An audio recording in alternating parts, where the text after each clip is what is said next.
Nag-Okinawa siya talaga.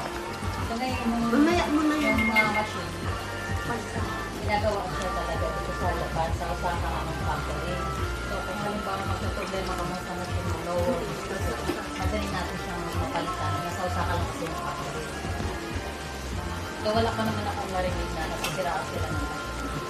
Talagang, alam na nga pagdating sa electric ka ng Japan. Eh, paano kung nangungupahan lang? Okay lang. Kasi madali lang naman siya. Ang machine is maliit lang. Hand carry lang namin. Tapos madali lang na siya nilagay sa grito kasi nilalagay lang siya sa grito.